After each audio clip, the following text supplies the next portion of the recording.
Here we go. Testing, testing. Good evening. The regular meeting of the Southern Shores Town Council for April the 13th, 2021 is now in session. Councilman Connors asked to be excused for this evening's meeting, and I granted his request. He will not be here in person. Please join me in the Pledge of Allegiance.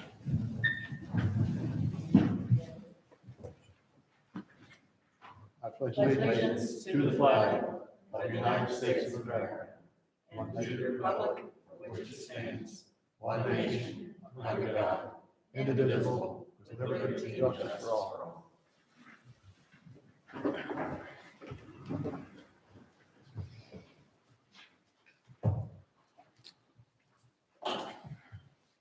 At this time, I'd ask you to join me in a moment of silence. Thank you.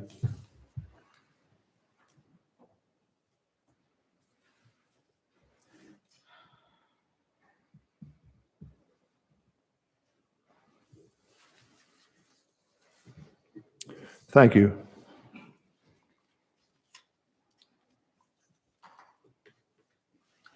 Council, this time I'd ask for a motion to approve the agenda or make any amendments to the agenda. Mr. Mayor, does this include the consent agenda as well, or just the regular agenda?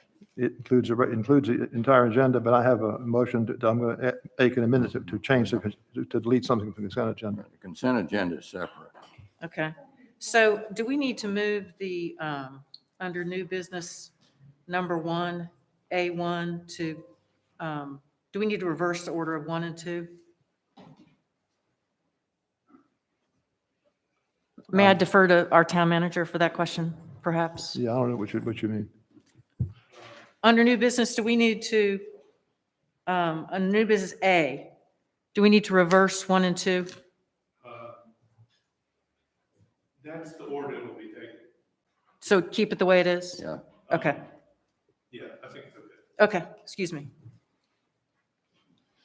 So I have a motion to approve the agenda. Second.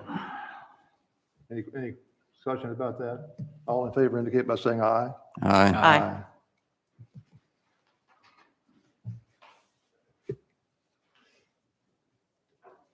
Under the consent agenda, I would make a motion that we approve the consent agenda with the exception of item 3, Southern Shores Volunteer Fire Department radios, which I recommend tabling for future consideration as necessary.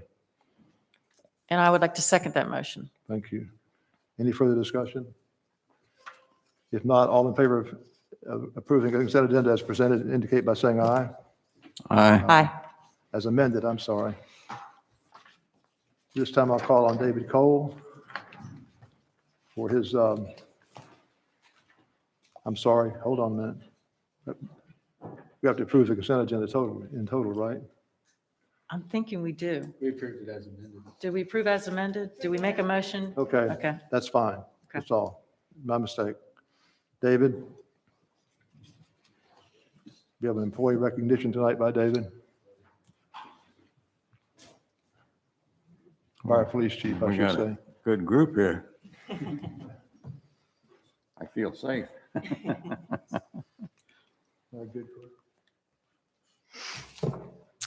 Good evening, Mayor, members of council. This is one of the good things of being a police officer, and the police chief is getting to recognize our officers. I really wanted to do this shortly thereafter it occurred, but with COVID and everything, something like this I felt really should have been to a full house of our community. But I never fathomed that it would go on as long as it has. So we're here today because they deserve this recognition.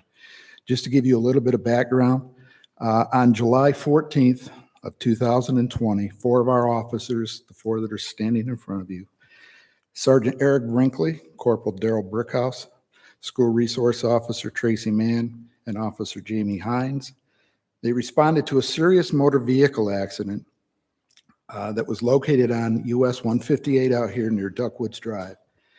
The accident involved a large box truck versus a small passenger vehicle. The officers, matter of fact, a couple of them almost came upon it, so they were there very quickly, which is a godsend in itself. When the officers arrived, the male driver in the small passenger car had sustained very serious injuries. The most severe was to his arm that required quick action to keep the male from losing more blood. Officers successfully used a field tourniquet to stop the bleeding, and it helped to keep the male alive and responsive. Officers then helped EMS and the fire department get the male out of the car into the ambulance. And due to the officers' training and quick action, the male was transported by Dare Med Flight to Norfolk and ultimately survived. He would have bled out, plain and simple. Fire chief confirmed that, as well as the Dare EMS when they finally got on scene.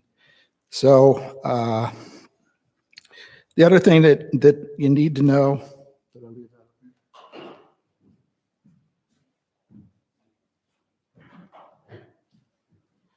we go through training every year, a lot of different things.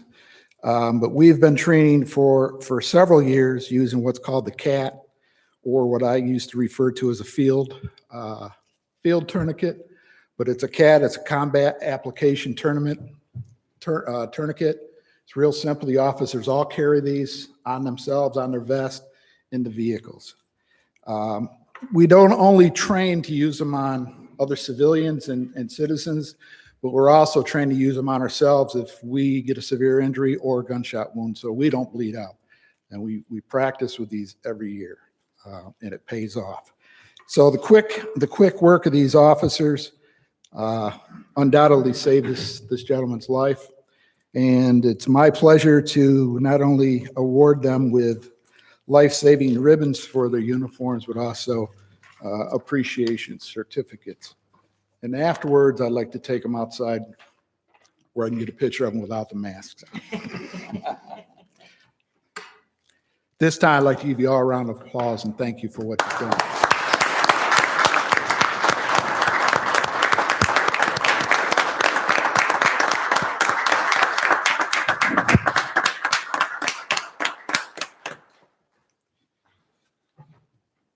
These certificates pretty much cover exactly what I had told you about the date and the time and the actions that these officers took. So I appreciate that. And I appreciate the time and the council letting us present this. Thank you. Thank you. Thank you, David. Thank each of you for the job you do.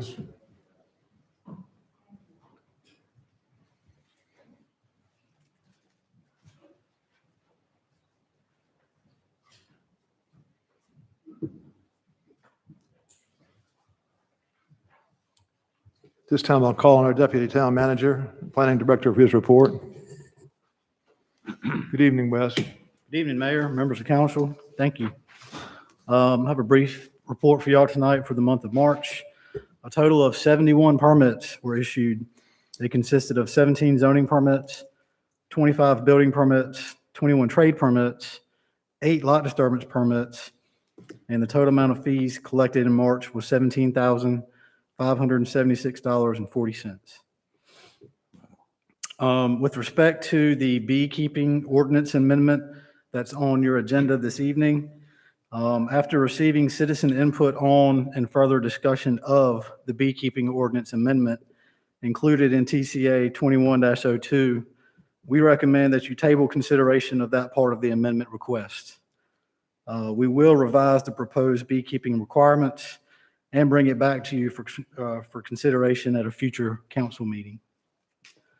With respect to the Southeast Coastal Ocean Observing Regional Association water level gauge that I believe the town manager previously had reported on, the project is part of a grant awarded to the Coastal Studies Institute for a project titled Northeast North Carolina Coastal Communities Water Level Observation and Prediction System. The gauge has been installed off of Tall Pine Lane. And at this point, we are waiting or working with the partners on positioning it so that the data is accurate. The data, or the projects rather, on this project are Nicole Elko, Science Director for the American Shore and Beach Preservation Association, Mike Muglia, Assistant Scientist and Coastal Studies Institute Research Assistant Professor, and Mike Remage, Director at Jeanette's Pier, along with Dare County and the other towns. So we'll provide another update once the gauge is reporting data as it is supposed to do. And lastly, with respect to the Town Planning Board, they will meet on April 19th here in the Pitt Center at 5 p.m., not 5:30 p.m., but 5. The purpose of the meeting is for the board to consider several town code amendment and zoning text amendment requests that consist of one request by the planning board that addresses eaves, several from the town code update as directed by council, and one as directed by council to address the CRS issue with our AO flood zone requirements that was discussed at the March 16th council meeting. That concludes my report, Mr. Mayor, members of council. If you have any questions, I'll try to answer them at this time. Thank you, Wes. Any questions, council? No. Thank you. Thank you. David Cole, our police chief, for your monthly and annual report. Good evening again, David. Bless you. Good evening, Mayor, members of council. March 2024, 21. See, I want this over with so I can get this stupid thing off. The month of March, as you can see, we had a total of 2,125 calls for service. That's an increase of about 498 compared to last year. A lot of that is additional property checks, business checks, and an additional extra patrols throughout the neighborhoods and some of the hot spots that we wanted to try and continue to ensure that the community knew that the police officers were still out there during their quarantines. Under the incidents, we had 21 incidents for a total of 47 total offenses. As you can see, without reading all of them, some of the more important highlighted ones, again, another 14 drug related. And under the criminal arrest, we had 15 arrests and a total of 28 charges under those arrests. And 7 of those were for drugs, 1 for a weapons charge, 4 were driving while intoxicated. And then under the written citations, officers conducted 110 traffic stops for the month of March. They wrote 29 regular written citations for a total of 39 charges. They wrote another 83 warning citations. And they also wrote 2 local ordinances, one for failure to display for parking, and one for parking in the right of way. And we actually had no motor vehicle accidents for the month of March. That's all I have for that, unless you have questions. Just one, David. Yes. In talking to some people at the town level and other towns this morning, there was I should say mayoral level, there was many comments about the heavy traffic right now, the heavy traffic flow. There's much more activity than you normally expect this time of year. Are you finding the same thing? Yeah, we have. Traffic's been horrendous, to be honest with you. We haven't seen that much of a slowdown in anything throughout the entire, what we used to get to call the off season. We really haven't seen that, to be honest with you. But yes, traffic is not as bad as it's going to get, but it's been worse than we're used to at this time of year. Yes. Yeah, the director of the Park Service said they had their busiest winter ever, and it's their visitation rates way above normal. Right. Yeah. Setting records is what he said. Yeah. And also, I think most of the places up north, I think they had spring break last week, which makes no sense to me. They haven't been in school for almost a year and they give them a spring break. But so that was part of the influx, I think, was a lot of the northerners were coming down here to get away from. So Yeah. Any other questions? Thank you. Okay, the only other thing I want to do is, I'm not going to go through it, but I will hand out the annual report for the police department for 2020. For the audience and those that are listening at home, we're going to make sure it's on our website for the police department, and I'll also give a copy of it to Sheila to be able to put in. And we'll make sure that it's on available in hard copy at the police department as well, if you'd like a copy.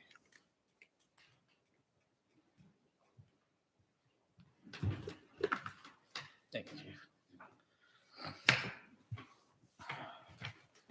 Thank you, my friend. Sheila, I'll give you Mr. Connors, if you can give it to him. Thank you, Chief. Thank you.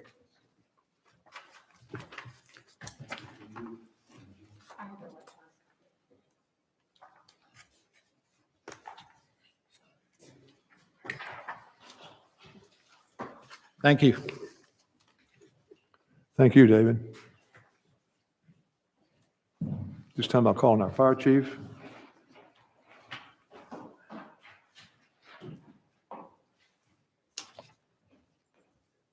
Good evening, Ed. Good evening, Council. For the month of March, the fire department responded to 39 calls. A pretty light month for us. Only one structure fire, which was good for a change. One brush fire, 32 EMS calls. One gas leak, one lockout. One cancel en route, one fire alarm, and one CO. Pretty simple this month. Any questions? Any questions, Council? Nope. Thank you. You're welcome. Thank you, Chief. This time I'll call on our town manager, Cliff Ogburn. Good evening, Cliff. Thank you. First, I wanted to make you all, or at least the public, the council is aware of a legislation that was introduced both in the House and the Senate, House Bill 401 and Senate Bill 349. It is a sweeping proposal that would eliminate a de facto statewide residential zoning code. Legislators proposed eliminating single-family only zoning, along with a dozen other land use changes.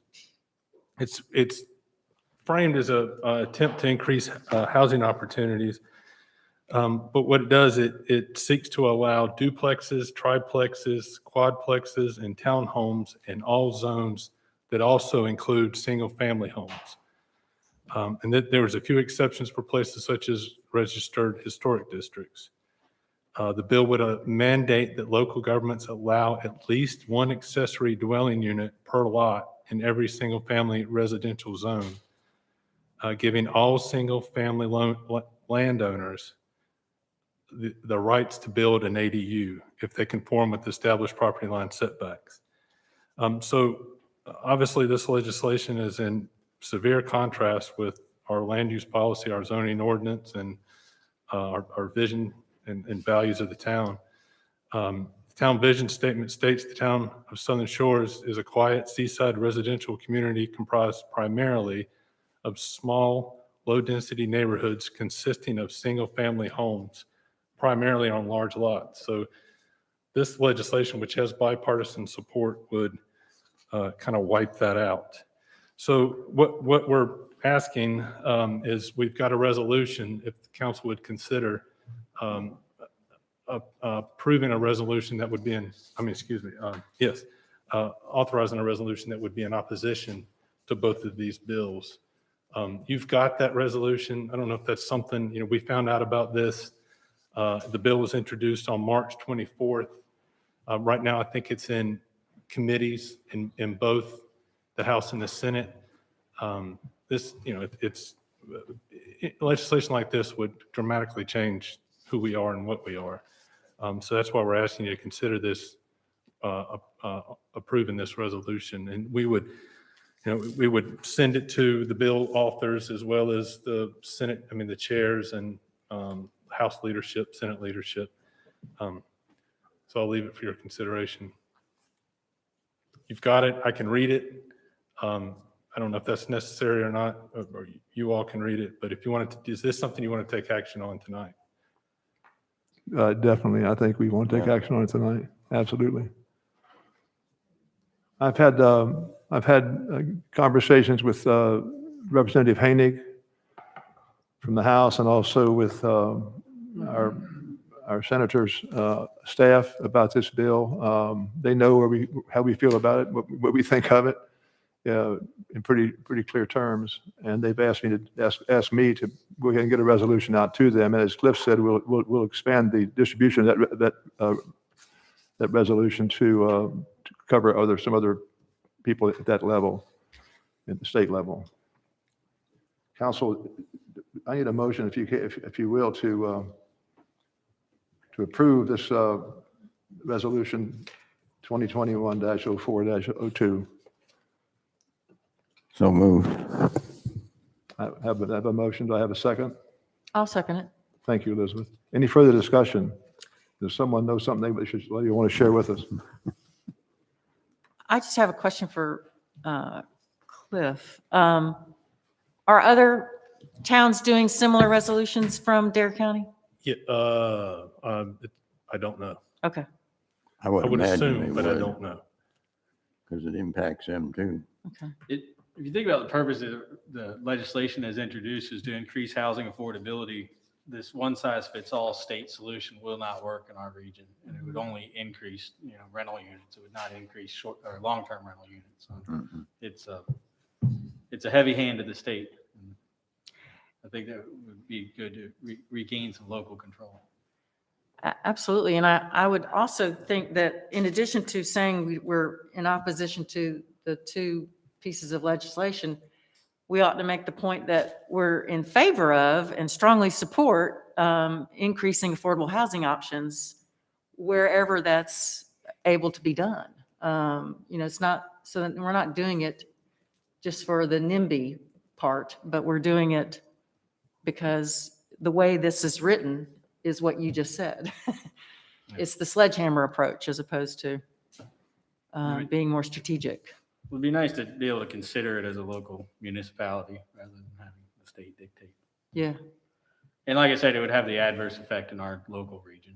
Yeah. It wouldn't help. There's some low hanging fruit with ADUs and things like that would mitigate housing affordability in the Outer Banks, but allowing triplexes and duplexes and quadplexes would not have the intended intent.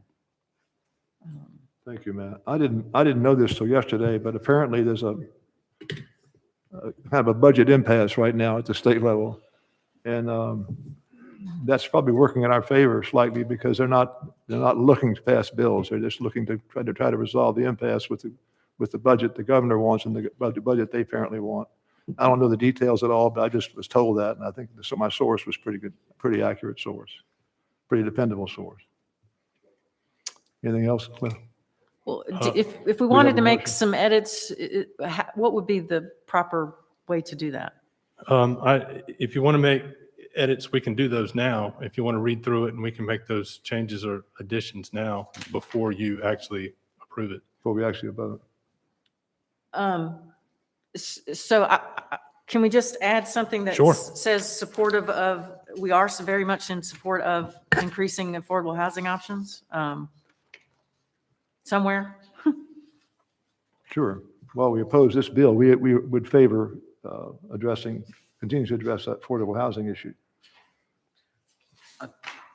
I think in some ways, while I appreciate the intent that this is in many areas of the state to address the affordable housing issue. And one of the ways to address affordable housing is increased density. But I think I like how tailored the resolution currently is rather than adding to it. Yeah. I'm not so sure if we Because put it's sort of, I'm not so sure if we put that in there, it could be read the wrong way. well, it's like we want affordable housing, but we don't want Yeah. any high density housing. But somebody which is sort of on a- the other side sees we're supporting affordable housing. They're saying, well, you're in favor of it, and we'll blow it. Someone might argue a 7-bedroom home is high density. Yeah. And things of that nature. Well, could we just add some language where the third paragraph, it says increase, there's a phrase there, while well-intended. Could we just make that a little bit more forceful, like while intended and supported by our community. Something like that. Increased housing opportunities that increased affordable housing opportunities. What is the process of distribution once one of these resolutions is adopted? We send it, well, we'll send it to whomever you so choose, but typically we would send it to the leadership in both the Senate and the House. We'd send it to the bill sponsors, send it to Representative Hanning and Senator Steinberg. I would rather that it says, while we, and I'm going to paraphrase it, while we support a solution towards affordable housing, we would appreciate the ability to have a conversation about it prior to a sweeping zoning change law. So are you proposing that we just leave this like it is? Well, I mean, there's a whole host of bombs within this legislation. I mean, you can't even get conventional financing on a triplex. I mean, it's just, insurance is different, all kinds of other stuff, so. Yeah, there's a lot of elements, but to get our point across, I think we don't want to get too bogged down with all the details. It's fairly streamlined. I mean, there's even some stuff I would advocate taking out. Of course, the question is, once we send it off, do they all read it? They won't read it. That's what I mean. I mean, it's going to go, it's going to say the towns, and I mean, they're going to get 100 of these in the next couple of weeks anyway. But, and I'd be happy to add ours to it, but I don't know that the content. I think it's critical that we express our concern and our feelings about this particular legislation, though, whether we do it with this document or as something we add to this. I think it's important to get it out there, and it's better to get it there quicker than later. Yeah. Yeah, this process is a little challenging to do it here. So I'm just going to lay down and let the truck roll over me. Well, or I mean, does it, if we adopted a resolution with the ability to have an outside a meeting edit, I mean, is that illegal or inappropriate? I mean, if we wanted to sit down with Cliff over the next week and Yeah, that's why I was asking, is there any way we could edit it without, we approve the concept? if we Yeah. approve it now and then make Okay. minor edits that don't We have affect a- its, Attorney nodding his head. so we attorney can- nods his head. Which You way, could- yay You or could nay? delegate the authority to the town manager to include language that There you go. recognized your support of affordable housing generally. Okay, all right. So we're going to So do we need to amend that motion then? amend my motion. Okay. Who made the motion? I did. Okay, go ahead. So I'll amend my motion to include that the town manager be able to, and other council members be able to edit this resolution before it's submitted to the Prior to various people. submittal? Pardon? Prior to submittal, Yes. okay. Does that do it? Is that good? It does something. Okay. I'll second that then. In that edit process, I would, there may be community groups that would be engaged in helping provide input to it as well as other towns. And I would solicit their input because they might have some weight as well. So, Well, we don't want to wait too long no, in getting it submitted because if it's in that, committee while they're talking budget. You well, guys- that's true, but if the budget process gets approved, stuff will come out of committee like they were shot at, they'll come right out and they'll vote one way or the other. So we don't want to wait too long. That's, the more we get into it, I see the process being delayed. Yeah. So we just leave that up to the oversight of our town manager, Yes. and he knows we want to get it out. Thank you. So we're approving a motion to do what you said originally, or what Leo said originally. The second thing. Yes, and the second thing, and we're now going to have a vote to say we're going to approve it with the consideration of giving the town manager the authority to make such adjustments or edits as he feels necessary. Correct. All in favor? Aye. Motion's made to forward this resolution with some minor changes. Thank you. Couple of things real quick to give you an update on how the progress is going for the street pavement condition study. The Data collection team was here March 22nd through the 25th. They'll use that data to generate the PCI ratings for each street segment. The pavement engineer was here today performing some Q&A on the distress data and gathering information to help guide treatment recommendations. Tomorrow, one of their field techs will be here to perform the evaluation of the multi-use path and parking area at Chickahawk, and they're going to set up a virtual meeting with us late next week to review distress data, PCI ratings, treatment recommendations, and to start working on the CIP considerations. The Sea Oats project started. Notice the Sea Oats paving project. Notice to proceed was noticed on March 18th. The field surveying work was done last week. They're going to start driveway saw cuts this week. The final we got more a ways away. Hopefully it won't take this long, but the final completion on this project's July 16th.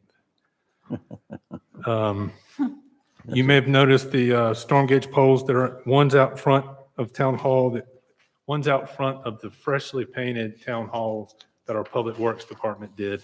Saved us some money and did an excellent job. So I'm going to throw that plug in there. The storm surge polls this was in partnership really with Drew Pearson, the Dare County Emergency Management Director, spearheaded this with the county and each one of the towns, the Park Service, Wildlife Resources, NOAA, National Weather Service, and weather.gov. These are not an indication that the water is going to reach any part of that pole out front of Town Hall, but it does show you raise awareness on the hazard itself, as well as how it's forecasted and how inundation ground level affects us. And I think that's all I had. Thank you, Cliff. Any questions for our manager? I didn't understand the rating. You used an acronym during the rating. PCI, the pavement condition index, that's PCI, the thank you. scores of all the variables that they measure. Thank you. Thank you. Town Attorney's report. Mr. Mayor, I don't have anything to report. Thank you. Thank you. This time I'll open general public comment. Just a reminder that public comment is your 3 minutes of time. We ask you to keep your comments in that time frame. And also, I would also affirm the fact that we don't, this is not a question and answer period. You're welcome to express your opinions and what you want to say, but we don't expect council to answer a question. The first person that wants to speak is Jeff Johnson. Signed up to speak, I'm sorry, is Jeff Johnson. Good evening, Jeff. Good evening. Thank you.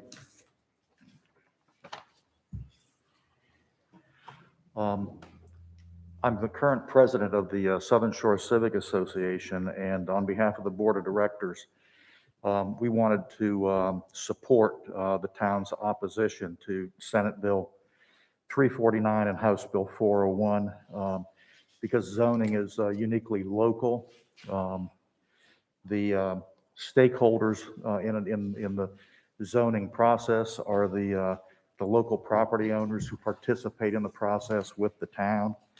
And we just wanted to let you know that we support a resolution to oppose that. Thanks. Thank you. Appreciate it.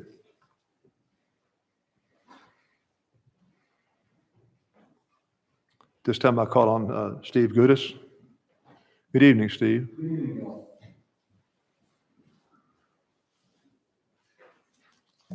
Good evening, Council, Mayor, Ms. Lane, Mr. Gallup. Just a couple things. We have a serious problem at Porpoise Run and Wax Myrtle. There's going to be a head-on collision there. Traffic comes around, they come down Wax Myrtle like crazy, they turn the corner and they come up Porpoise Run and they take the corner. We've avoided it. There's been screeching brakes, and there's going to be a head-on there someday. I would think there'd be a stop sign on Porpoise Run. Going up before you turn right on Wax Myrtle would be in order there. The second thing I want to mention is density. I moved to Southern Shores because Southern Shores is Southern Shores, and all of a sudden I've got homes built on 50-foot lots right around the corner from me. And I didn't think they had enough on Ocean Boulevard. And I thought the people responsible, which is deplorable and shameful, that they should allow houses to be built on such small lots. And so we had 2 right on Ocean Boulevard. Now people that did that wasn't enough. And I heard they were kind of publicly called out for it. And they turned the corner and they put 2 more houses on 50-foot. I didn't move to Southern Shores because I wanted it to be like Hill Devil Hills. And I'm very upset about that. The third is traffic. Big talk about the cutoff at Dogwood didn't work, I take it. The real problem is Sea Oats. So what you do is you just block Hillcrest, Sea Oats, and Wax Myrtle at Dogwood. Don't let people turn left on there. And if they want to stay on Dogwood and hang for the light, they can. I don't know how that worked. It didn't work. And it's only 12 days a year. It's not really a big deal. And the rest of us, just sit and watch people go by. The last thing is beach nourishment.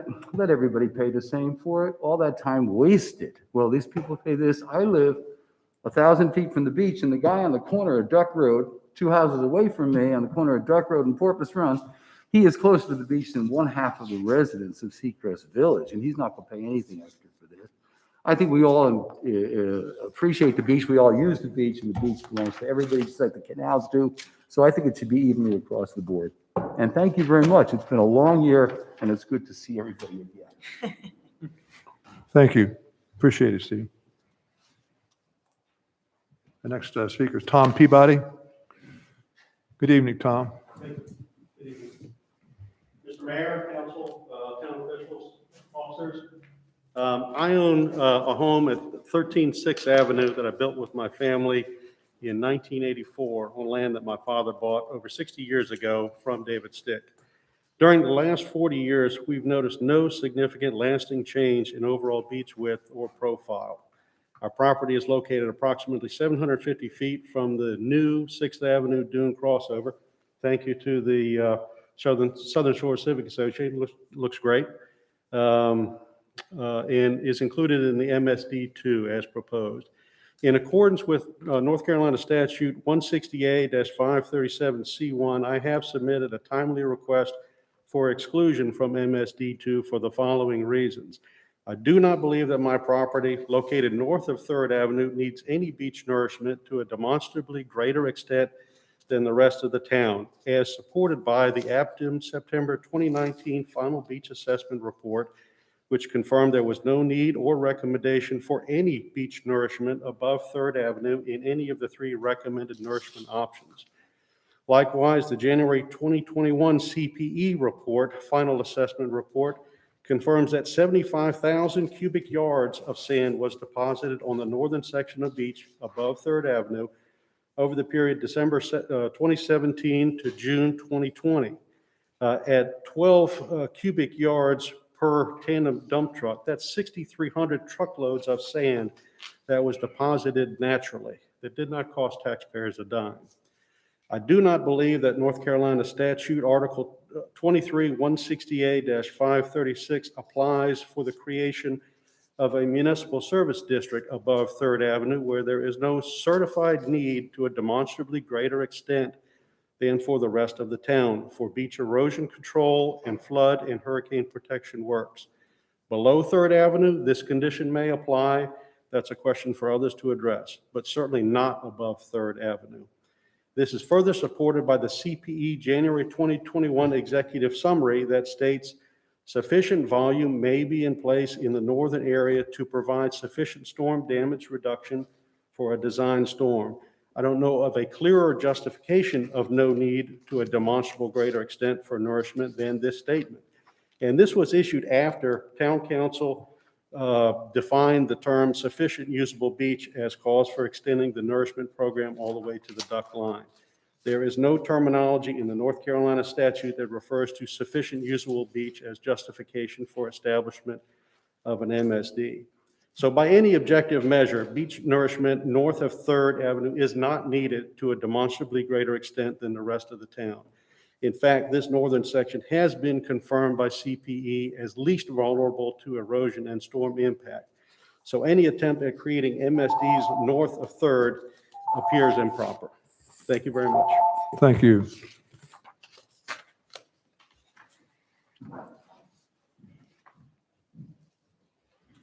This time I'll close general public comment.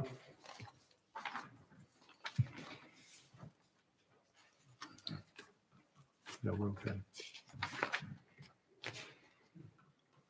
No old business to discuss. Item 6, a new business, Beach Nourishment Project 2022, tab 2. I'll call on town manager at this time. Okay. Good evening again, Brett.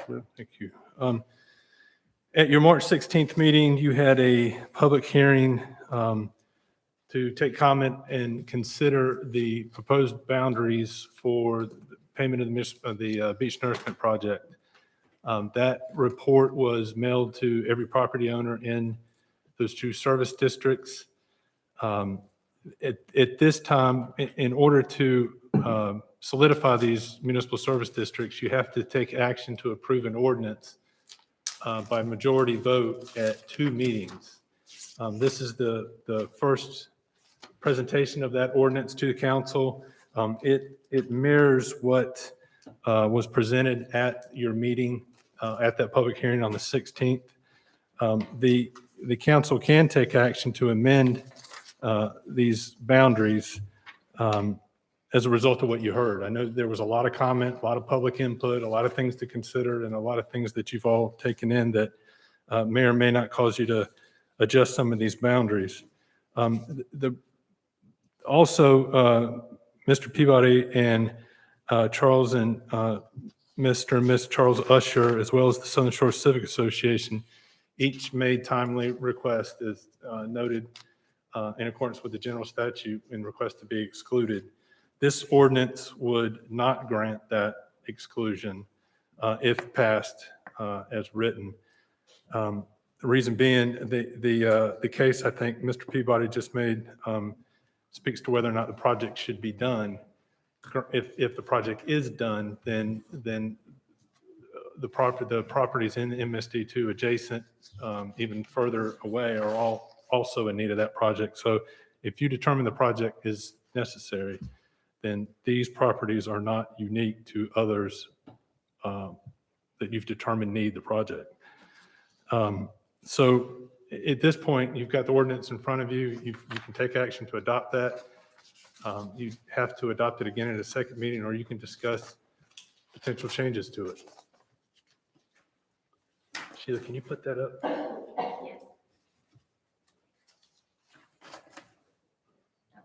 Yes. So the ordinance is written to mirror the map that's on the screen. This is what was heard at the public hearing.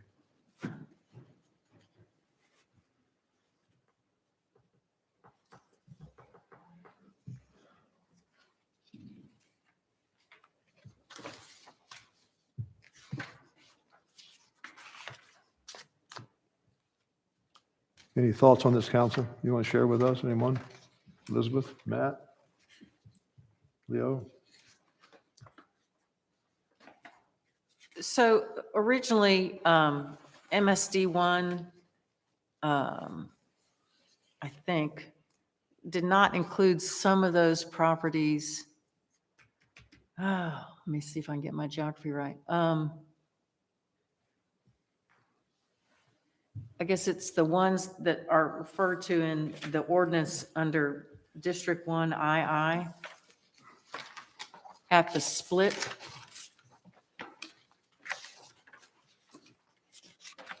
Right. I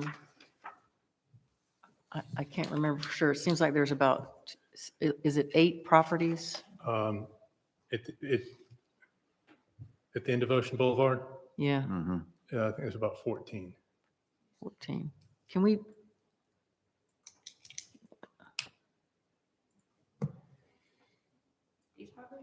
Yeah, so.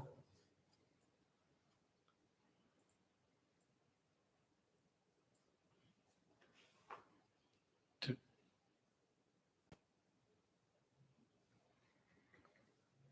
it 18?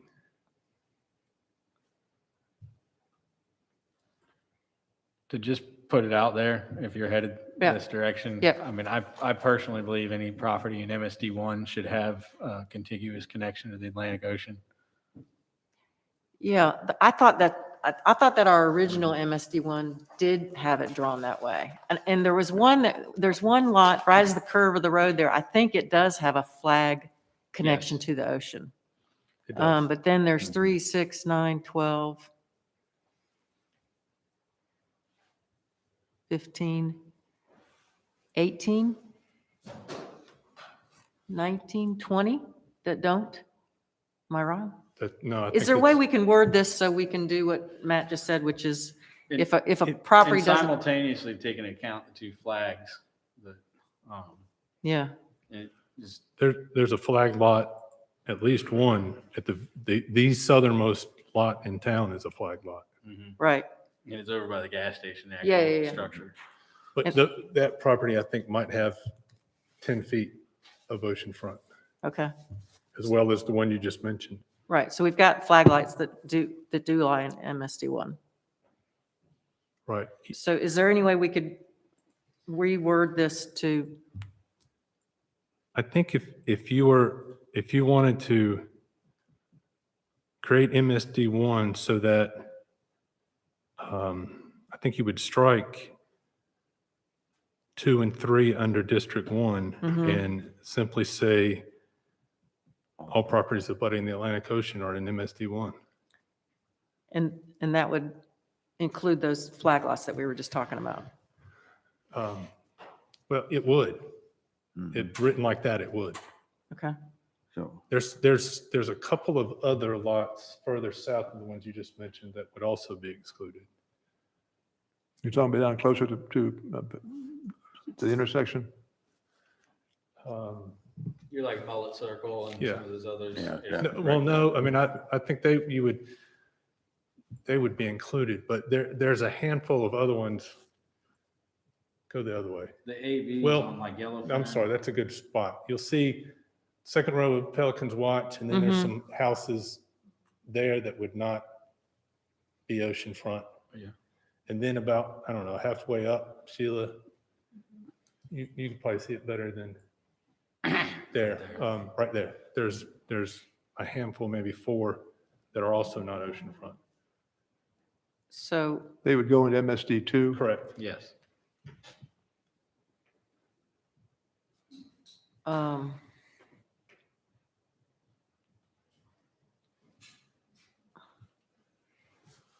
And the attorney can correct me if I'm wrong, but I think you would strike 2 and 3 and just simply record District 1 as all properties abutting the Atlantic Ocean from the southern town limit extending to the northern town limit. okay. And then for District 2, how do we deal with those properties that we've just changed? You don't change it. They're already- It's already encompassed. It's all right, it's already. District 2 would overlap. stay the It's same. already in there, okay. So to do what I think we want to do, we just would make a motion to strike double I and triple I. And amend 1 to say about the Atlantic Ocean. I didn't hear you, Matt. And amend little I to, Yeah, to the include first about the Atlantic Ocean. Before we get into text, the wrinkle I'd like to throw in it is those flag lots. I mean, we could eliminate them from MSD1 by limiting the linear footage that abuts the Atlantic Ocean. So any lot greater than 35 feet that abut, is that too complicated, Ben? I don't know. I mean, it's hard to do sitting here and have you know what you're talking about. I mean, Yeah. have you know which ones it applies to. It's easier for you to see the application. We've got one right at the Hickory Ocean Boulevard intersection. There's a parcel that is, Yeah, there's that one that's got a, it's got maybe very, 10-foot yeah, very reach. narrow very narrow flag part. And then the other one that is even probably larger.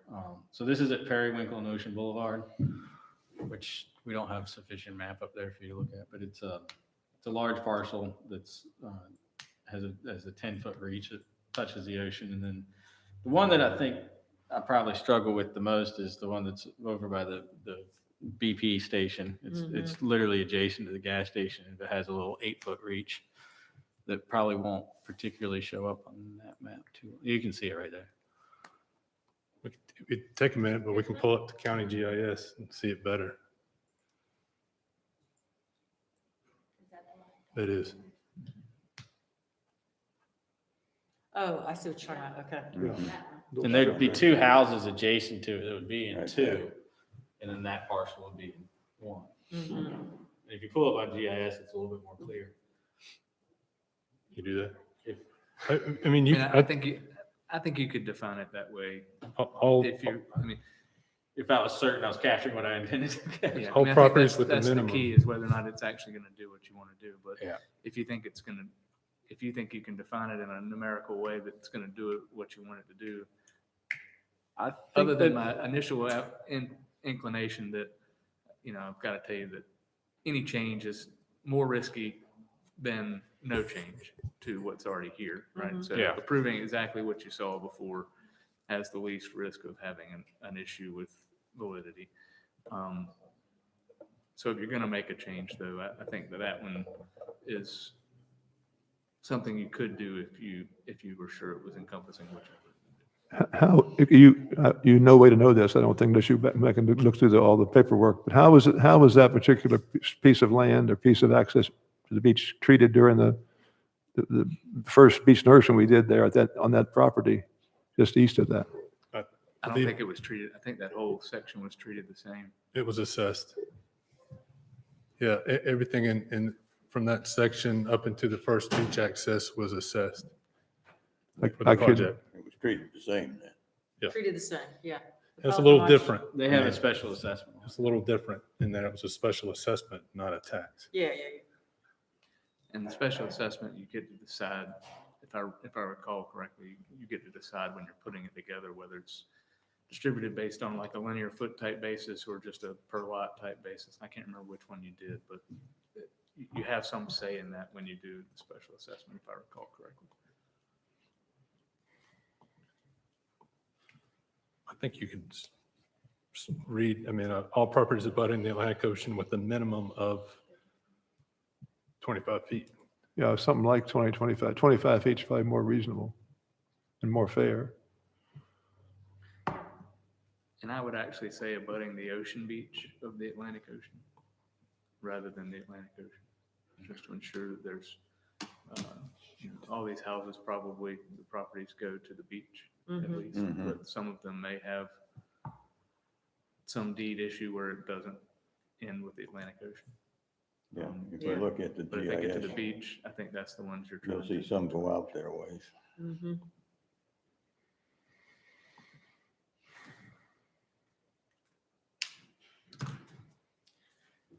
Did you want to make a motion, Matt? Yes, I'm just tripping over the language. Okay. But y'all can continue talking. Do we have any, if we delete the two little I and 3 little I, does that cause any issues? Sir? If we delete under District 1, the second paragraph, 2I and 3I, is there any problem of us on making that change?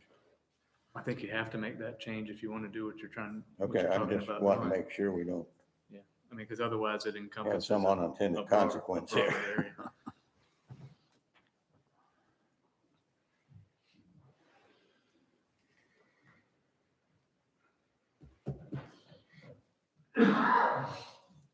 In effect, the change is to remove certain properties from MSD1 and add them to MSD2. That's But correct. Remember, They're all already in Already in MSD2. Yeah, MSD2, yeah. so all you're doing is removing them from From MSD. 1. Mhm. So we define District 1, all properties east of it, Ocean Boulevard, NC 12, that abut to the ocean beach of the Atlantic Ocean and have this is the part I think you With- could drop the whole reference to Ocean Boulevard and Okay. NC 12 and just say all properties that abut the ocean beach of the Atlantic Ocean. with a width. How would we With a lot- phrase it? Having a lot width of greater than 25 feet. What if the lot is greater than that, but the part that touches the ocean is not? Having a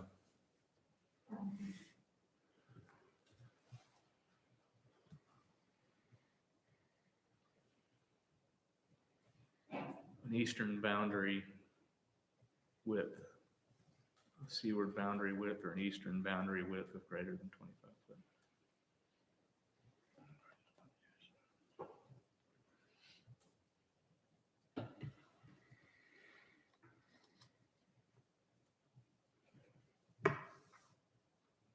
And I'm almost there. Take your time, Matt.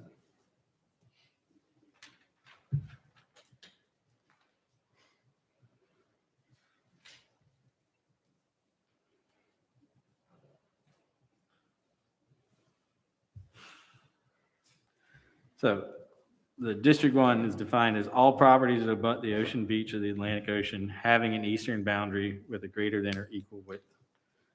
Having an eastern boundary width greater than or equal to 25 feet. Beginning at the southern town limit, extending to Yeah. the northern town limit. Okay. Yeah, which is already in there. Okay. So basically, you're going to collapse everything from 1 to the end of 3 and drag the northern town limit language from 3 back into it. Yeah. Extending to the northern town limit.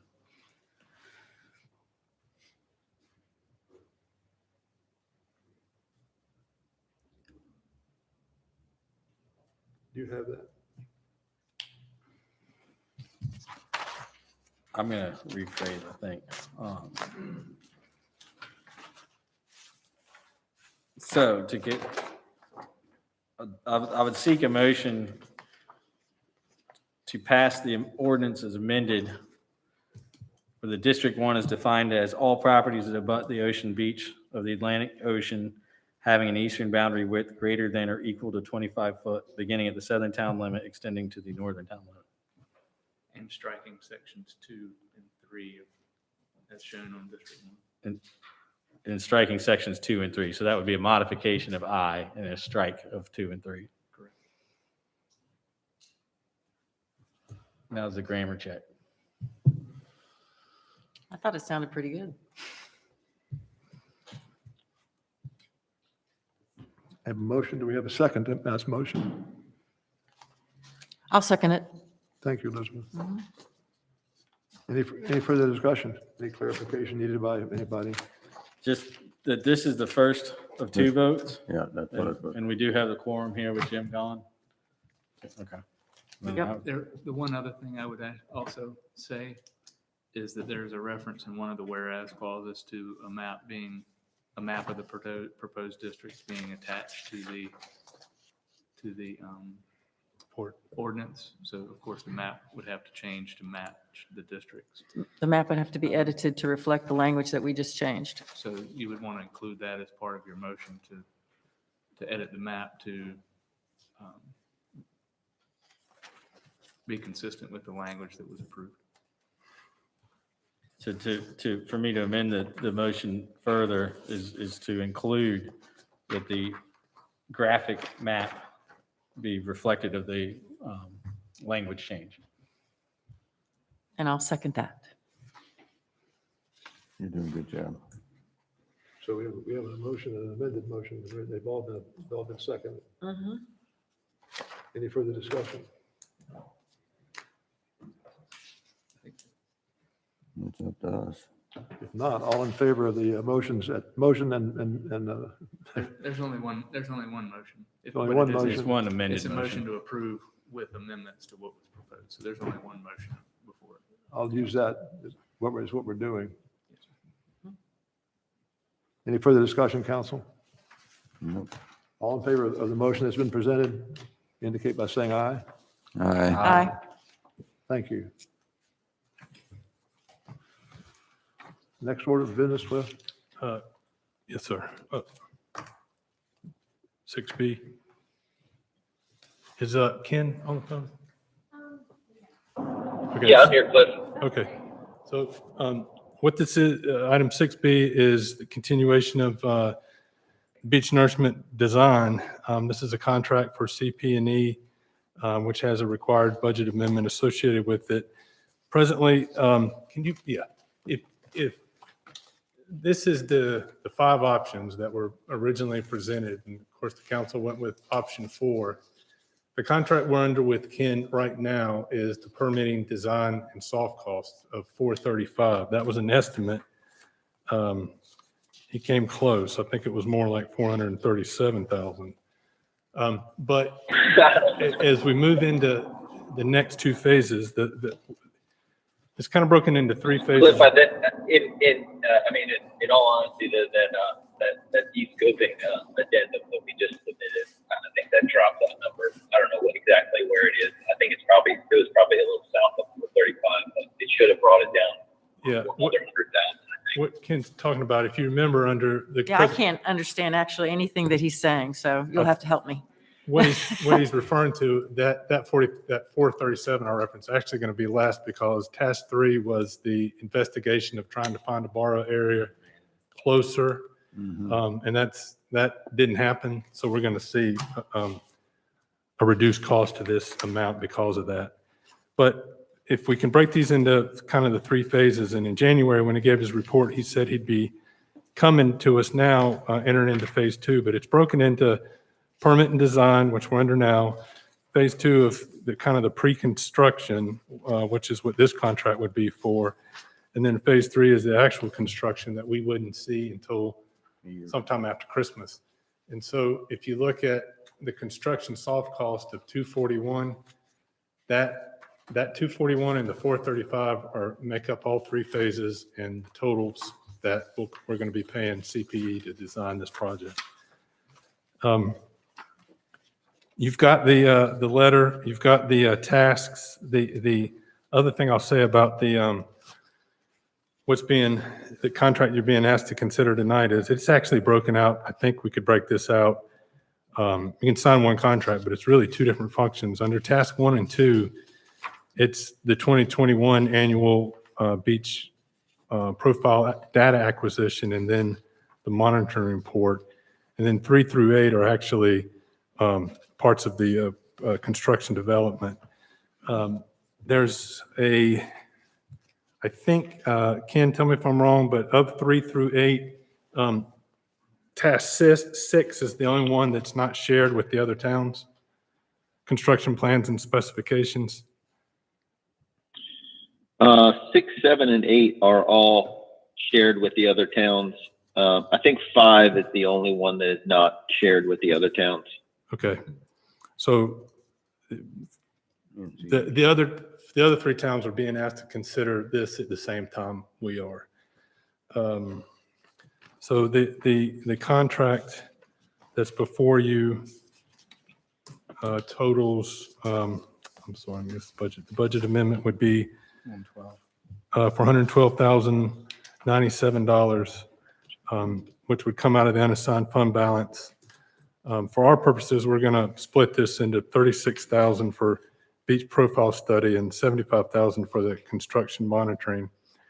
And you remember you did a resolution sometime last summer, I think, that will allow you to reimburse the general fund for these costs through the project borrowing.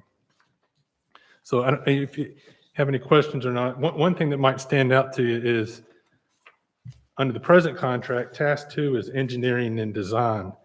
Under the one you're being asked to consider is construction plans and specifications.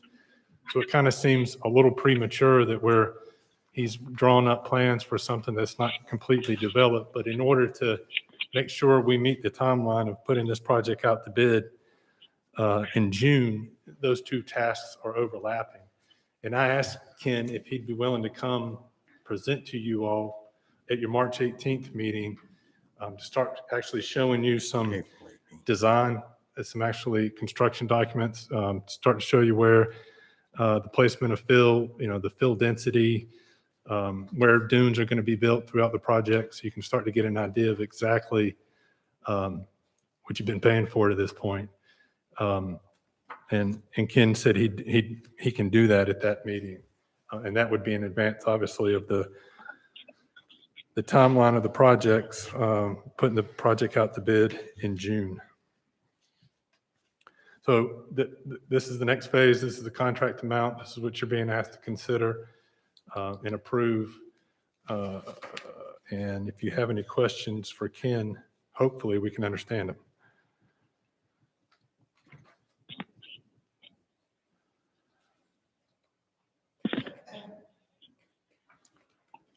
Any questions for Mr. Wilson, folks? No, I don't. We're looking at budget amendment number 24. Am I looking in the right place? Yeah, budget number 24, Yeah, $412,097. right. Like I said, that subtract that out of the 241, and that'll be what's left for the next contract. Subtract that from the 241. Yep. Construction soft cost will be, that makes up this contract and the next one. 241, 500, yeah, okay. Yes, sir. Construction, environmental, and monitoring would be performed by the contractor. The rest of the construction soft costs, like the QA, would be potentially CP&E. Right. Okay. Correct. So we'd have about 112 left there. On it took me a second. There's on Exhibit B, the breakdown, the numbers of Table 2 don't correspond to 1, so it's kind of, but the text does. So I got it now. Or what's being shared with the other towns and what's not. You got like borrower area bathymetric survey labeled as task 4 in Table 2, and it's task 3 in Table 1, and vice Yeah. further down the line. But I got it now. Well, so you'll come and show us your preliminary design, Ken, May 18th? Correct. Can you guys hear me okay? Yes. Yeah, We yeah, can, a much lot better, better yeah. now. Mhm. Okay, yeah, I pulled over and stopped in a parking lot, so hopefully it's less background noise. Yeah, that's the plan. I was talking to Cliff earlier, and the three parts of that original contract, the one we're under now, the environmental part, I mean, the permit applications have all been submitted, and we're coordinating with the agencies. The geotech that we talked about, that's wrapped up. The work that was completed during that will be memorialized in a report that you guys will probably get next week. And then the engineering part, finalizing the fill densities, the cross sections, things like that. I mean, we have permit drawings that were submitted, which is more or less like a broad, casting a wide net to make sure that what we submitted will cover any of the alternatives, any of the concepts that we're wrestling with right now. But by that May 18th meeting, we should be ready to come in and show, any differences in, different parts of the town where the fill densities would be different. What those cross sections look like, if there are differences in the fill density along the town, and sort of the plan form where those divides might be, if there are going to be differences in fill densities along the town. Okay. So Ken, at that meeting, folks will start to get an idea of how the fill placement will affect their walkovers or beach accesses and so forth. Yeah, I think the main situation in terms of whether or not walkovers would be impacted will be whether or not there are areas that we're recommending the augmentation of the existing dune. And I know we've talked about that a couple of times in the past, but we're still trying to nail down our logic and make sure that it's all sound as to what we're recommending.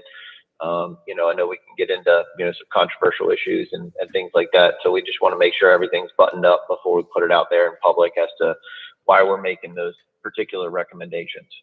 But in those areas where we would only be building a berm, essentially the fill would only tie into where the 6-foot contour is, which is, probably somewhere halfway in between the wet dry line and the toe of the dune.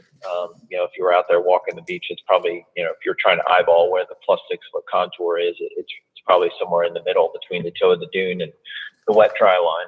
So most projects, if we're just building a berm only, that's where the project will tie in.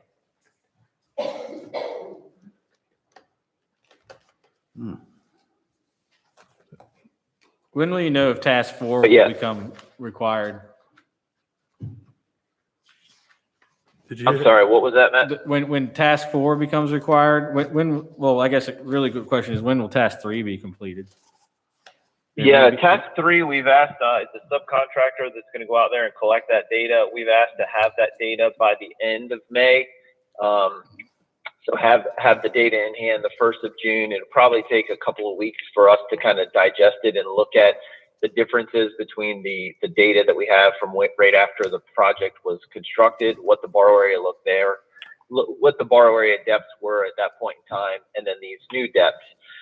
And at that point in time, we would determine, if there is, if there's significant amount of changes in those bathymetric data, I would say that the number is probably somewhere around 2 feet. If we see infilling greater than 2 feet, we may be asked to go ahead and sieve those samples and provide that data to the Division of Coastal Management and talk that through to make sure that they're comfortable with that. We want to have all of that buttoned up and clarified so that we can, when we bid this project out, and right now we're looking at, trying to advertise this sometime in July and opening bids sometime in August. We want to make sure that the contractor knows exactly what they have access to in the borrow area. It doesn't do us any good if, after the project is bid, we're able to expand the borrow area because they've already submitted their cost for what this project's gonna take to build. So we want to make sure that anything that's going to affect, their price is known prior to when we bid this project. And so, so we'll have that bathymetric data by the end of May, but we want to know the answers to those questions before we put the project out to bid in July. Am I reading this right? Task 4 is it says here optional. That's if the borrower areas had infill where they've been dredging from in 17, if the sediment quality has changed, the state's going to ask Ken to verify that it's not changed sufficiently. Is there a plan B? Is there a borrow area B if the sediment isn't compliant?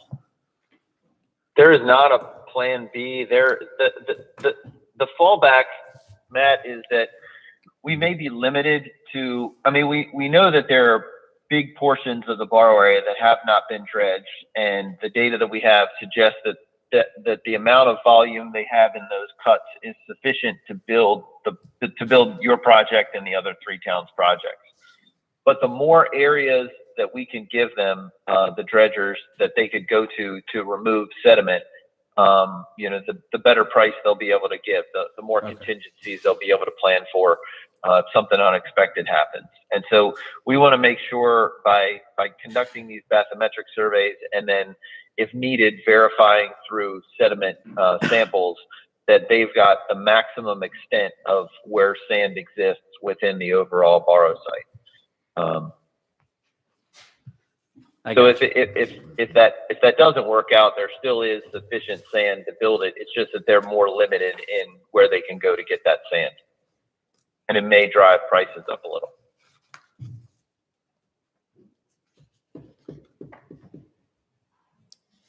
Any more questions for Ken, anyone? No. You want a motion to approve this budget amendment? Is that what you're looking for? Council, I need a motion to approve budget amendment number 24 for the 2021 annual monitoring services, pre-construction services for a 2022 beach nourishment project. Do I have a motion? Or I can make that motion. Yeah, you can make it and I'll second it. I'll make the motion to go ahead and approve budget amendment number 24. Do I have a second? I'll second it. Thank you, Leo. Any further discussion? I think it's implied, but can you also approve the motion authorizing me to sign the contract?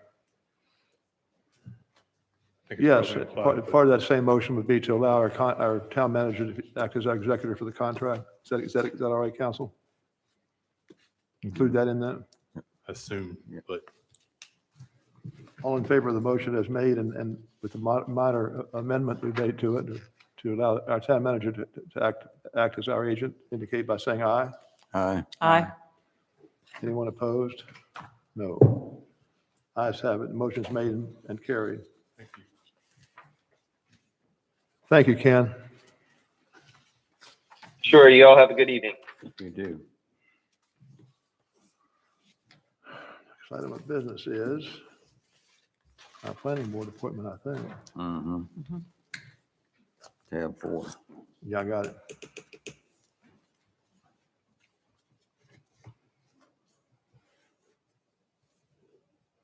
Staff has recommended the appointment of Robert McClendon as a regular member on the town planning board and appointment of alternate member Jan Collins as first alternate. I need a motion, council, or I can make a motion to appoint Robert McClendon. I will make a motion to appoint Robert McClendon as a regular member on the town planning board and Jan Collins as the first alternate. Do I have a second? Second? Is there any discussion? If not, hearing none, I'll ask for the vote. All in favor of the motion I just made indicate by saying aye. Aye. Aye. Anyone opposed? Same sign. Motion is made and carried to appoint Robert McClendon as a regular member on the town planning board and Jan Collins as the first alternate.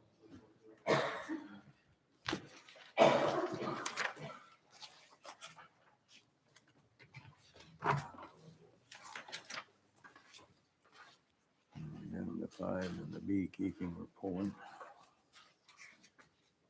The next item is town code amendments. I think there was some discussion about this earlier.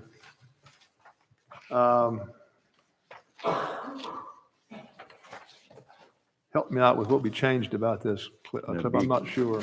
The beekeeping. Um, The beekeeper, Right, you all told us to bring back sections of the code that we could amend without planning board, that didn't need to be Right. reviewed by the planning board.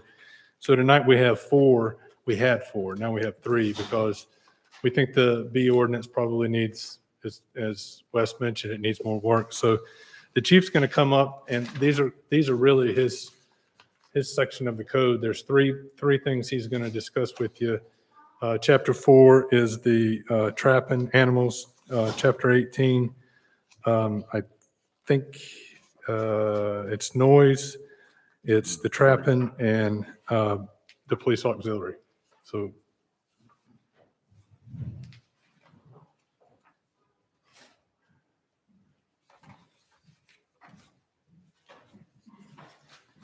Good evening once again. Good evening. I'll try to entertain any questions, but what I want to do is kind of give you a little background on how we ended up with this. I put this together over 4.5 years ago.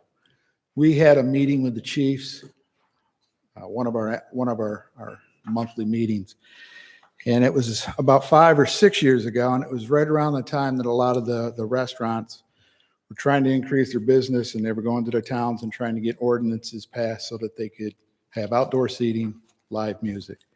So a lot of the departments were having a problem trying to enforce some of the noise ordinances.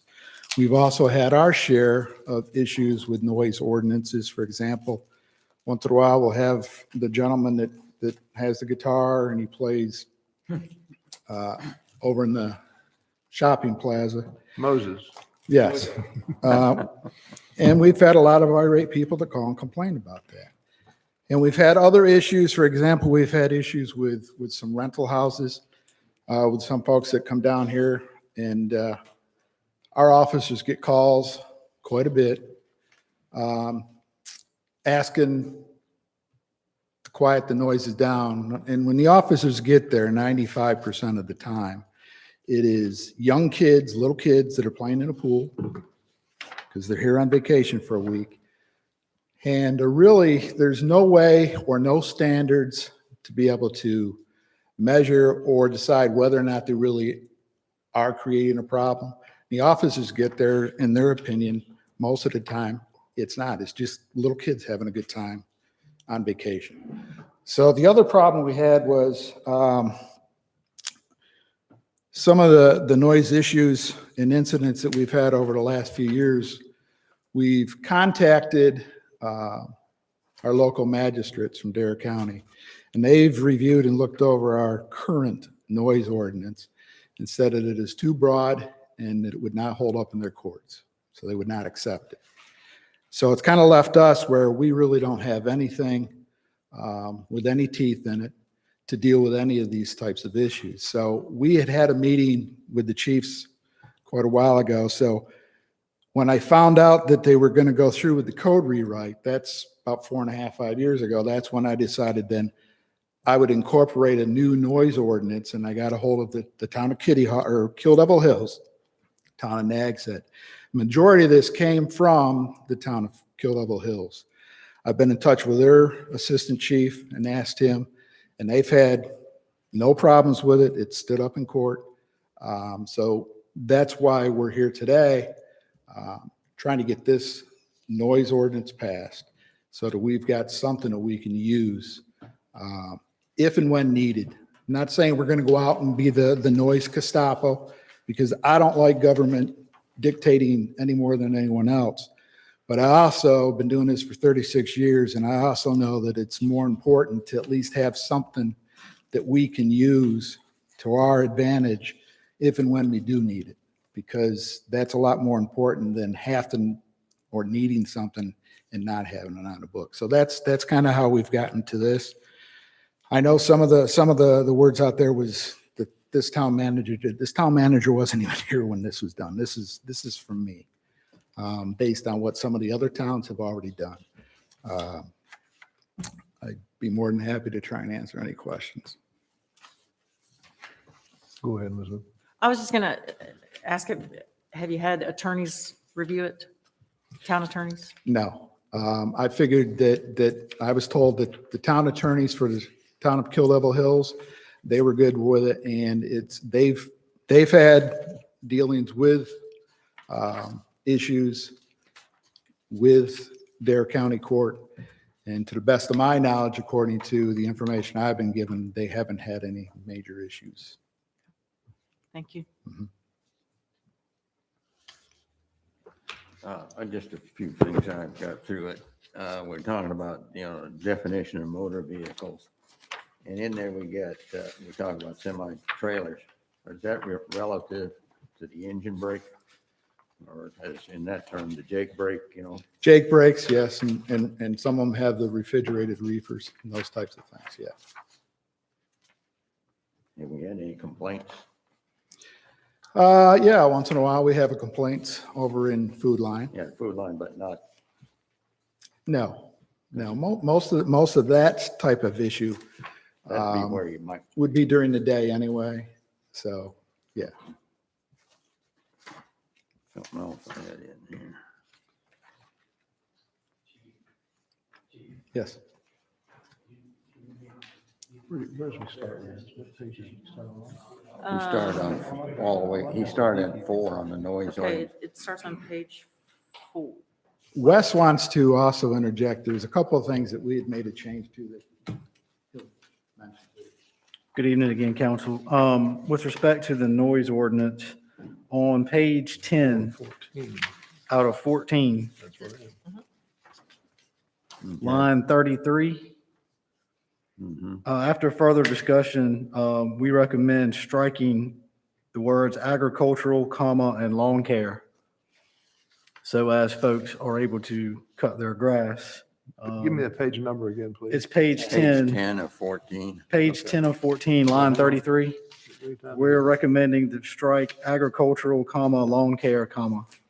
That way folks will be able to cut their grass and whatnot and not be restricted to hours. Some of that hinges upon the concerns I had with some of the noise ordinance. I mean, the prohibitive noise section is very stark, but I mean, why can't somebody work on their vehicle after that time? I mean, what if I gotta get my brakes on my truck so I can go to work Monday morning? It's are you getting complaints from vehicle repair in the late evening? No, a lot of that, again, was what Kill Devil Hills had, Nags Head had. We're not, unless we get a complaint or something like that. And the other thing that I liked about this is that if it's, a lot of times there'll be a situation where we can't measure it by a meter anyway. And then that's based on how many times or how many people that don't live in the same household but live in the same neighborhood may complain. If we have 3 or 4 people that complain, then it's something that we'll look into. But if it's only one person, the officer gets out there and it's just somebody ratcheting on their brakes, then we're not gonna make a major issue out of it. Look, I'm gonna tell you, 6 months after I was here, the mayor at the time was not you. I get a call on a Sunday, and there was a demand that I do something because there were contractors working on an oceanfront house. And it was a violation to be working on Sunday. Now, I'd only been here 6 months, and I went, are you kidding me? I mean, because if you work during the week, you know, you may have to work on your house on Sunday. So anyway, so I went down, I looked up the code. It was under noise ordinance. I went and parked across the street from the house where the issue was taking place for about 15 minutes. I didn't hear anything. So finally, I just thought, well, I'm just going to go drive up, knock on the door and see what's going on. The contractors were inside and they were taping and mudding. They weren't even screwing sheetrock. They were just taping and mudding. It had already been screwed. So as far as I'm concerned, that was not a violation. There was no noise. No noise. So, you know, we apply common sense here. Again, we're not going to be the noise Gestapo, period. I trust 100% that you won't be, but if there's another chief in place and the ordinance gave the ability to be such, that's what I personally consider. I mean, I thought, I mean, again, I work for a living 6 days a week. A lot of times I do stuff on Sundays, and sometimes that involves building a fence or fixing an HVAC stand, you know. And if there's things here that you feel that you should strike, that's your prerogative. I don't have a problem with that. The problem I have is right now, we don't really have a noise ordinance that we can do anything with. And we need a limit or a standard, and I think that is, so, you know, the standard 60 decibels is probably borrowed, but I mean, what is that an example on noise level? Well, I can give you an example. 55 to 60 is normal conversation. 75 is a vacuum cleaner, or the average radio that someone plays in their house. 80 to 89 decibels is a window air conditioning unit or a power mower, excuse me. And then, of course, anything over 85 is what they consider very dangerous, harmful to your hearing. So that'll give you an idea of what the decibels are. Again, we don't have Somebody's got a noisy HVAC unit that needs a new fan and it exceeds that decibel rating. I mean, I know you're not going to go and cite them. Well, I'm always less is more is my attitude. Well, what I see it. Is there a way to distill this to get the intent without all the, I mean, I see prohibited, where was it? I mean, animals barking. I mean, I'm a contractor. I've seen some neighbors be ugly as hell to each other and treat each other with disrespect and use every bit of this kind of language to call somebody like you and get them. And what I didn't have quite clear. So you got the decibel level rating, and then you got the interpretation based upon one or two separate neighbors complaining. I mean, which would be the cause of a citing? Well, because I couldn't see how they interact with each other. Because one, there's a prohibition beyond this decibel level, and then in other cases, it's if someone else is around. The latter of the two, if it's not something that they can measure, or we don't have the meter with us, or for whatever reason, or it doesn't rise to that level, but it does rise to the level that 4 or 5 people have called and complained about it, and it's become a noise nuisance, then obviously we would address that. Yeah. Okay. And actually, this is going to be more complaint driven than. It's all complaint driven. Okay. We don't drive around going, looking for it. You need to fix that fan. Yeah. It's all complaint driven. And like I said, right now, currently, we're in a bad spot because we don't have anything to stand up.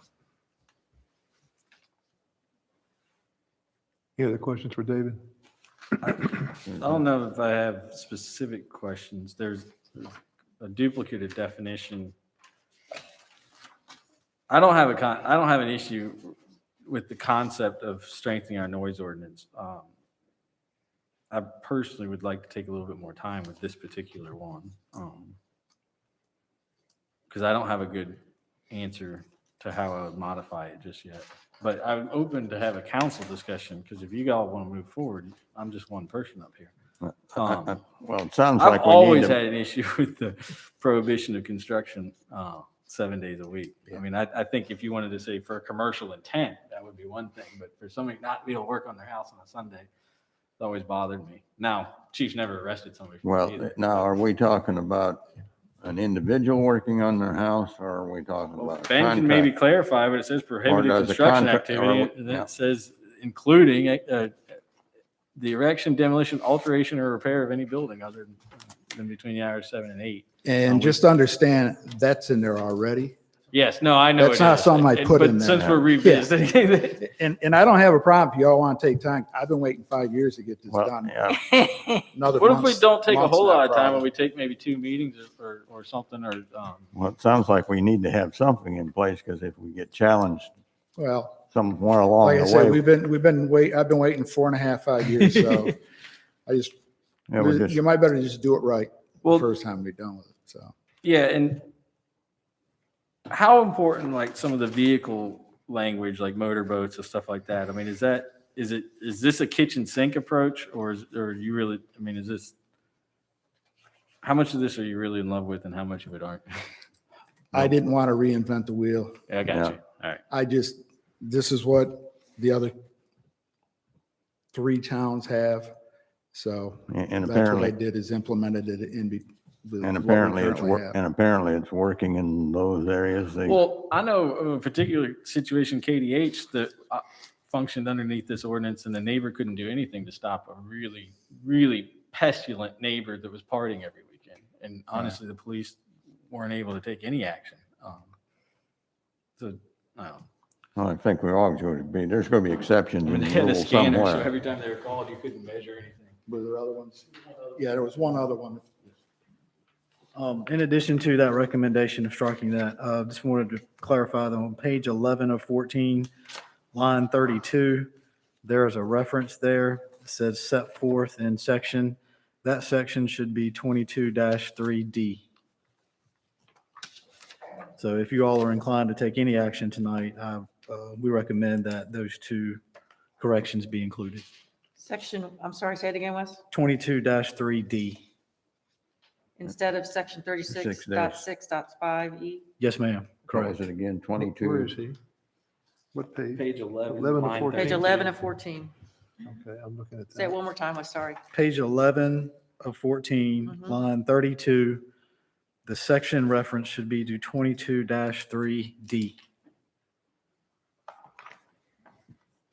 Thank you. Thank y'all.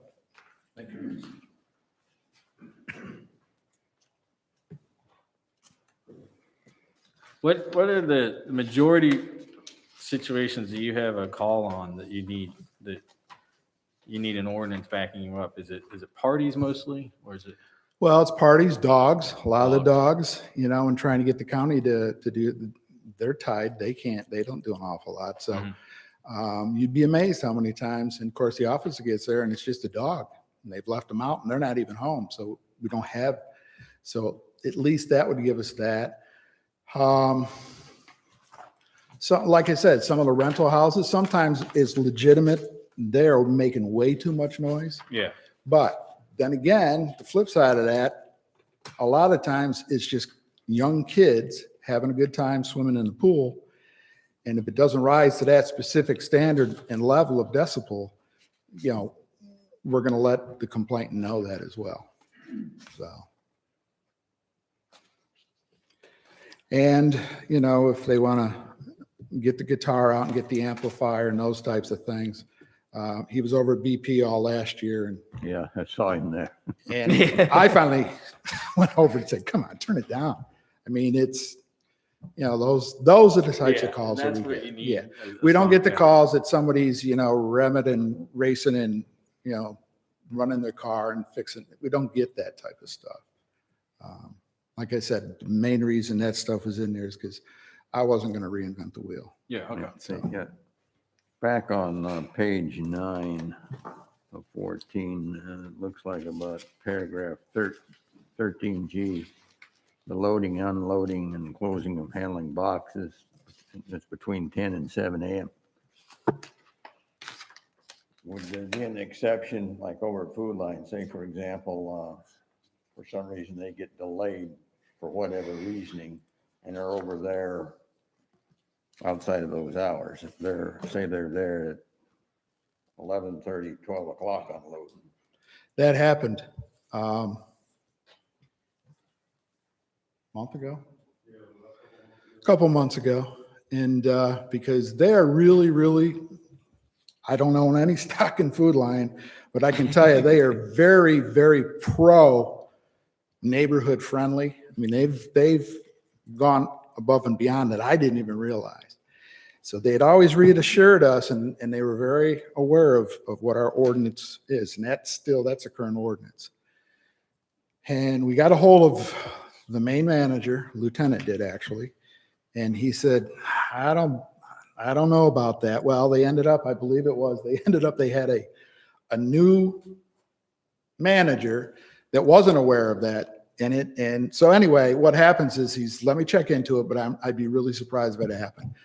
He immediately called back and says, dang, it did happen.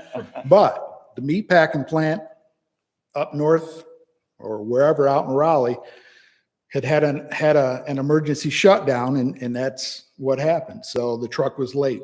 The meat truck was late, and they came in at 10:30, 11 o'clock.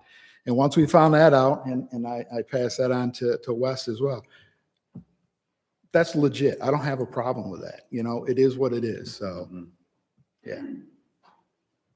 So to answer your question, something like that, they had a legitimate reason for doing that. Food Line is a pretty good neighbor for that. They are. They really are. When we called and I spoke to the gentleman, I didn't realize some of the things they have done. I mean, they put all that new, I know it's not tall enough for some people, but they put all that new fence up. And I didn't realize they spent a fortune putting some kind of sound barriers up on the roof around all of their HVAC systems that faced Palmetto. So they didn't have to do any of that, but they did it. So they've been very helpful. Anytime we've had a problem or an issue, they've resolved it for us. So. Any other questions for David? I'm available anytime. You want to stop in, give me a call. I'll meet you anywhere. I'll talk to you on the phone. That's not an issue. And Absolutely. and you have one meter for the force, or? We have one for now. I was going to say, Because if you don't pass is that it going to be? I'm not going to spend and they're not that expensive. Well, I'm trying to figure out, is but that I'm not- enough? Yeah, I'm not going to buy 13 of them for each officer and then find out that, we'll sell them to Kill Double Hills. Anything else? I think it's an improvement over what we have now, just because we've established a standard. And, if we need to make adjustments in the future, that's what this process is for. That's right. Yeah. So I'd say move on. I would say let's approve it and put it into place and see how it works. Why don't we approve the reviewed version So what? rather than, why don't we, I'd rather not to go back and edit it. This is the chance to get it right now.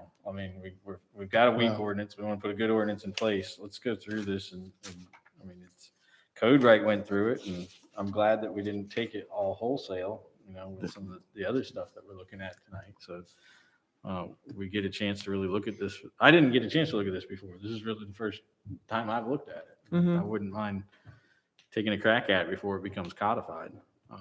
You want to table this to the next meeting, or But let me, postpone? I would like to take action on it to move forward for the chief in terms of, let's put a timetable. I don't want to just table it. I'd like it to come back and with different edit. What would be What's our so next? the trick with noise is it needs to give you flexibility so that you're not immediately citing people all the time, which you have.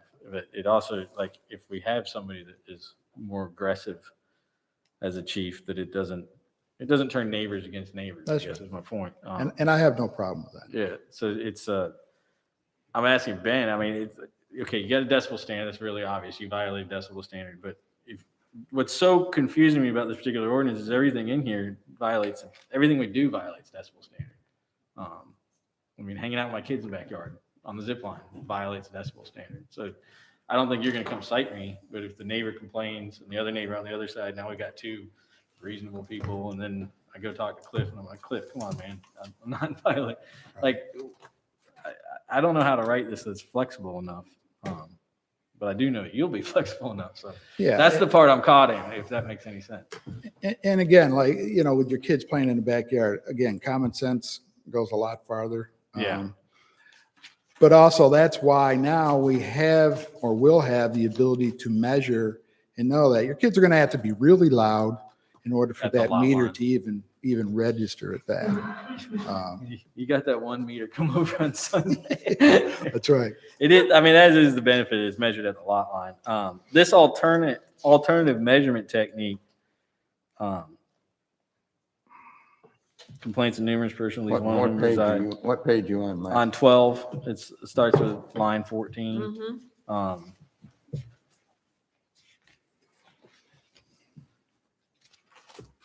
Is this going to be taken like a complaint, like an affidavit, like retroactively? I mean, they say on Tuesday night, Mayor Bennett had a raging party, and you know the neighbor also has signs an affidavit. No. Okay.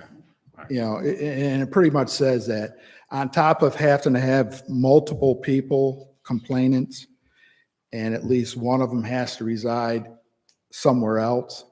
And it also includes that the officer, part of the prima facie is the fact that he goes on site, and he observes and listens and hears the violation as well. So you've kind of got a three-prong approach to do that. It's just, people aren't going to just be able to come in arbitrarily and say, yeah, no, 3 days ago, so-and-so had a wild party, and Yeah. they can go to the magistrate and swear out, but I can tell you that the police department's not going to accommodate that. Yeah, and I see all that sort of checklist in Part C too.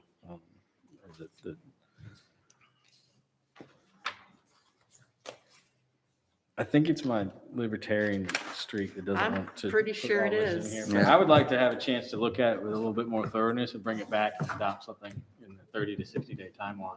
So How much? 30 to 60 day. I mean, we got a lot of budget stuff coming up. I guess is why I'm giving it a little bit more time. So you want to make a motion that we delay making a decision on this? We delay making a decision, but also Give it a time limit. I'm trying to think I'm the one complaining, but I don't want to take all, I guess it falls upon me to provide an edit. So how do we mechanically handle that as a council? I mean, I don't want to go meet in private with the chief and then he and I produce another document. Or is that appropriate? I mean, That sounds like the process. Yeah. okay. All right. That's I just don't want That's fine. it's, Like I said, I got an open door. I'll be happy to talk to any of you. Just as And- long as just three of us don't go together. yeah. Okay. Well, let me, would that be amenable to the rest of council and any one of you individually, we can go talk to the chief and take a crack at this thing and then try to bring it forward and get something to give him some, preferably before the rental season, some ammunition to manage noise. So your motion is? Let me rephrase it because there's other sections in this. I don't want to just table the whole TCA. Yeah, please don't, because that one in The there, auxiliary police. that's got to be gone, man. Yeah, That's just a liability just waiting to happen. And I don't have I any can't believe issue. it's still in there. So part one, Wes, is there any issue with hunting and trapping? This is just a little language cleanup. What is the purpose of this edit? He's just cleaning it up a little bit? Yes. Okay, all right. I don't have an issue with part one. Part two, we're gonna kick out for the time being. Part three is still relevant, and then part four is the noise ordinance. Wait a minute, you got Wait a your minute. part numbering wrong. Part three is not relevant. Article 3, beekeeping is not being, Part three is the relevant one, the auxiliary police. I thought we were taking it out. What? Auxiliary police. Auxiliary In police this- is the in one I this ordinance, definitely, Part three removes the auxiliary police section from our town code. Yeah, that's what I'm, And that's the relevant one. part one. Yes. I can slow down. Let me go Yeah, back. you're Part right. one, we would want to keep, or I would want to keep if I were to make a motion. Part two, I would table. Part three, I would keep. And then part four is the noise ordinance. And I would just like to have a little bit of working time with that and try to bring that back. After some consult with the manager and It chief. took me a minute to find the part, but Yeah. now I found the part. So Okay. thank you. Part two. Part 1, Yeah, because I was looking at Article 1. So, We're going to drop beekeeping altogether, right? yep. Is that the idea? We're not going to address that tonight Correct. or in the near future? I'm gonna make Yeah, it there's two, part one. a one motion that'll be very simple, that we adopt TCA 21-02 with the elimination of Part 2 and Part 3. Part 3. I mean, Part 4. 2 and 4 are eliminated. Adopt with the elimination of Part 2 and 4? Yes.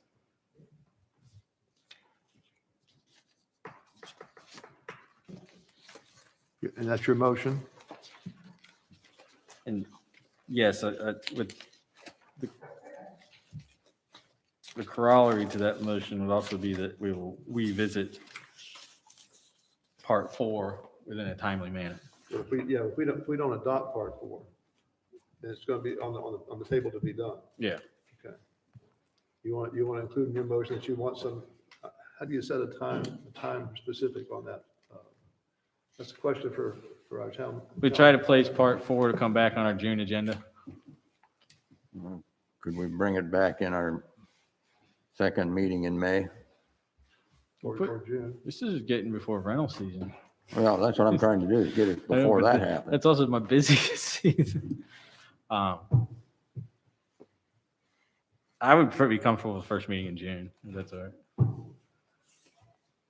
Is that agree? Can you live with that? That's up to you guys. All right, second meeting Well, I in don't May. wanna- You're compromising with me. We'll handle it the second meeting in May.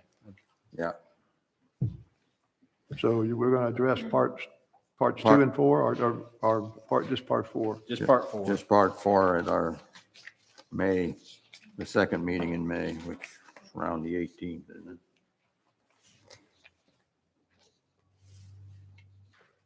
So we're going to adopt, as I understand it. Part 1, which ascertains the hunting or trapping, Yeah, and Part 3, which ascertains the auxiliary police. adopt 1 and 3. Yeah. You're making your motion to adopt 1 and 3 to vote on that tonight. That was the motion. Okay. Worded with the opposite negative. Now, do we need to add any more of that so we don't forget Part 4, et cetera, et cetera? I don't think that we do, but it's already been added, so we can. All right, let's just make, I would accept it. I'm saying that you would like to make a motion to adopt parts 1 and 2 of TCA 2102. Ordinance No, 1 and 3. I'm sorry. 1 and 3? 1 and 3. Part 1 and Part 3. Yeah, 1 and 3. Part 1 and Part 3. The reason I'm we're- sorry, I apologize. Yeah, the reason it's confusing is I said to adopt the TCA with the exception of, they're just, I left out rather than included. But I think, is everybody clear?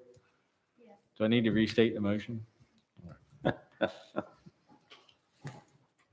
Because I'll trip over the numbers again if I do.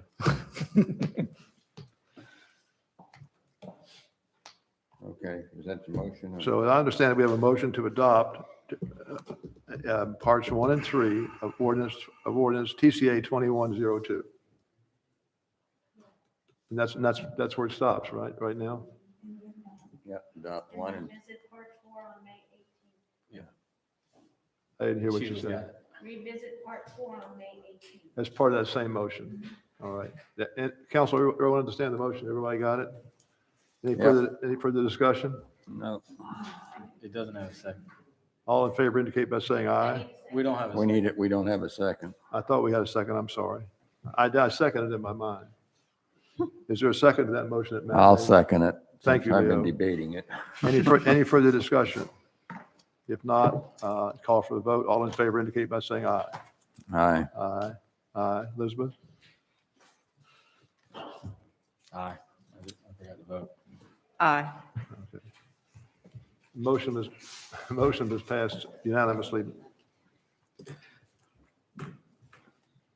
Thank you. Thank you, David.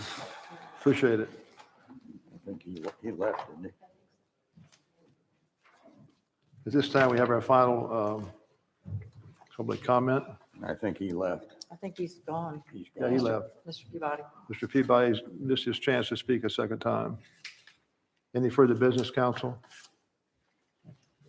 If not, I'd ask for a motion to adjourn. Oh, wait a minute, I got a comment. I'm here. sorry, my apologies, Leo. That's all right. I've got a tourism meeting on No, I was going to call on you anyway. I'm sorry, I'm glad you called me. on Thursday morning, but I did have the information. January's occupancy was really out of the ballpark, and I think I'll have more current stuff Thursday I can report at the next meeting.